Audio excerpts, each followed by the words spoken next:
Good morning! Dali! Di nyo kami subong adlaw. Ma-road trip kita. Lapit lang yung kantuan ta. Nami tani ko magtanda to ang sunrise. Galing do late na tao.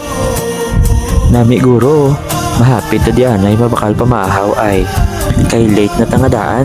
Para pag-abot to, ma-relax na lang ta ka mag-enjoy. Simple lang nga pamahaw ah.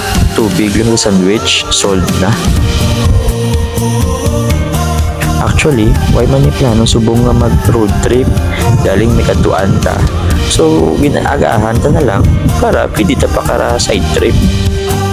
Kisa nga daan, kundiin niya ginaplanuhan ta, why pagadayon. Area, on the spot, sigurado dayon. Duga sakit kid panulok ni Mrs. How. Di ka magkabalaka kaya video ko, ako ni subong mabayad. Asus damo, pastorya. Lakat na ta, late na tangadaan po. Okay, let's go.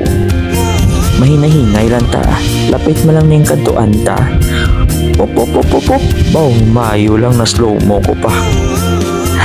Pati ka na. Namigid man maglagaw-lagaw. Road trip, aliwa-aliwa. Galing ka isa, binapadalman tagid. Nga kung diin magkadto, ano bidang i-prepare, ano ang pamahawon, pila ang budget, to the point ka isa wala na nga kadayon, o hindi sadya, o di gani hindi satisfying ang lagaw ta.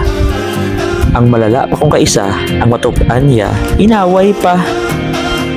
Dumduman ko sa una, kami ni Mrs. Once gani nga magwa kami or maglagaw, laban-laban, may inaway gid. O di gani sunggudanay. Kaya po yung adaan, once paghambal nga mo ni oras, malakat di ko na dayon niya. Ang iba niya ulubrahon, dasigon ko lang o di gani bayaan para kalakat mo na agid oras. Pero ari naman si Mrs. ya, baliskad. Dapat nahimos anay tanan, antis maglakad. Kung kaisa gani may mga unexpected nga ulubrahon, isalot pa before maglakad. Mula kisaga ba isay kami, way pa kami kahalin, baw, nag-inaway na. Pero subong, sa dugay naman yung updanay, naka-adjust naman kami sa isa kag isa. Basta, kung hindi mo gusto masakitan, hindi ka lang mag-expect yet. Grabe man ba? But kidding aside, tuod na, pareho subong. Gusto naman tani sunrise, kaso na late kami. Di okay lang, importante na dayon, kupod kami, kag safe kami. Kung kaisa nga daan, hindi gid 100% ang plano ta ang nagakatapo.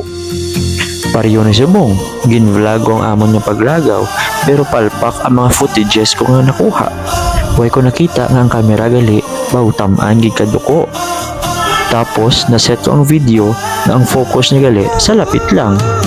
Di kundi ang mga background niya, buron. Pero okay lang na imbis nga magpa-stress kita, enjoy na lang kita. Puro practice pa malang ning aton Op. Kita mo na tumba pa. Pero hindi ka magkabalaka, ari lang ko di, pabangunon ta ka. Siyempre, selfie anay, kuno abi, sweet. Ay katahong gidya. Baw kasilaw gid ang beauty. So muna lang anay subong adlaw guys. Tani nalipay man kamo, kay nalipay gid ako. Tamang chill lang sa kilid dagat, sunrise, gamay nga pamahaw, ag syempre, upod mo palangga mo. Ay, always remember, happiness is a choice. Ride safe. Bye!